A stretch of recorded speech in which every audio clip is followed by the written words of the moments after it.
What's up, guys? This is part two of the notes on the final founding documents. And today I just wanted to at least briefly introduce you guys to the Articles of Confederation. You'll go into more depth on it in the assignments that are coming up. But today is just a very brief intro. And honestly, it's only 2 slides. So stay with me, bear with me. I won't drone on and on. Okay. But I did want to at least emphasize some of the major reasons why we even look at this document.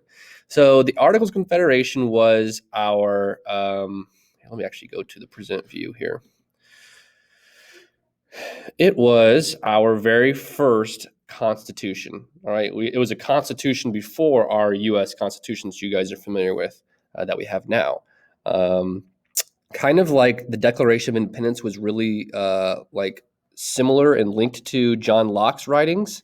The Articles of Confederation, the way we designed our very first government, is actually really it's linked to the Declaration of Independence. Like a lot of the grievances and the things that we complained about that Great Britain did to us, we designed our new government, our first government, to not be able to do those things. So limited government was a huge idea in the Articles of Confederation. Okay, so very first slide.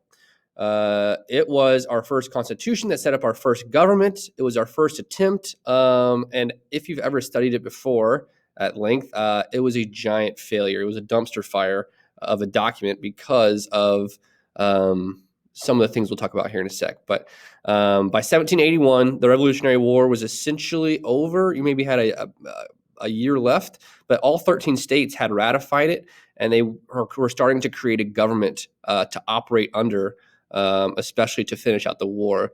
So, and essentially, it's called the Articles of Confederation because a confederation is a type of democratic system of government that where all the power actually rests in the regional entities. So the states had all the power. There was a national government, but it was incredibly weak. A confederation, by definition, is a type of government where all of the different regional entities had the power, and they wanted to keep it that way. They wanted to have it that way because they didn't want a government that was far away telling the states what to do. So they said, hey, let's give the state governments all the power. We will have this small, very weak central government that the states can kind of cooperate and communicate with and through.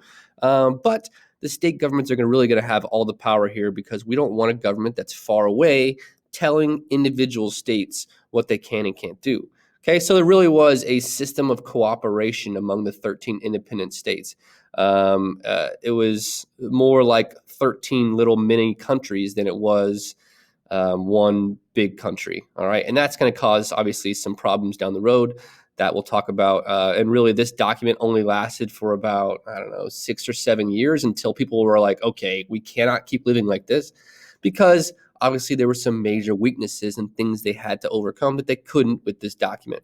Okay. So last slide of the day.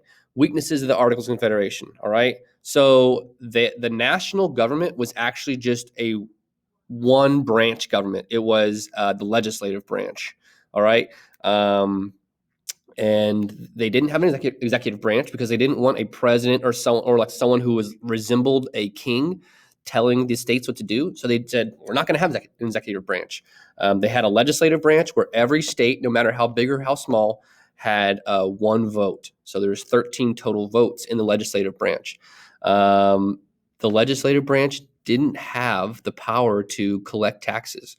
They could essentially ask the states to give them money, but the states could say, nope, don't want to. Okay. And a lot of states did, because after the war, a lot of states were in debt. Some states were doing okay, but a lot of states were in debt because of the debts that they had incurred fighting the Revolutionary War.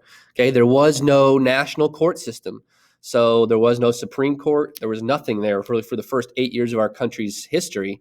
As an individual sovereign country, we didn't have a national court system. We didn't have a president. Okay. And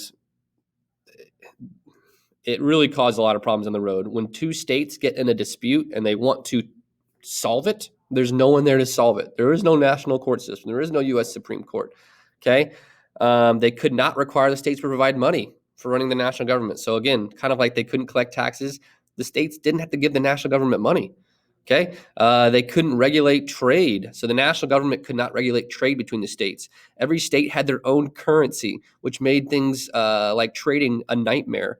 If you're a person who lives in Virginia and you want to sell your goods in Pennsylvania or New York, you had to literally exchange your currency and get New York dollars or Pennsylvania dollars and have to go sell your stuff there.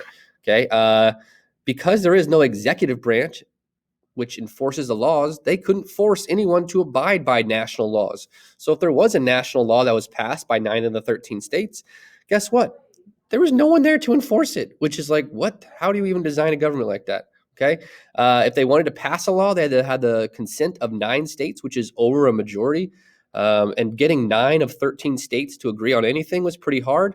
But even harder was actually getting all 13 states to agree on something. And if you wanted to change or amend the Articles of Confederation, you had to have the consent of all 13 states. So guess how many changes were made to the Articles of Confederation?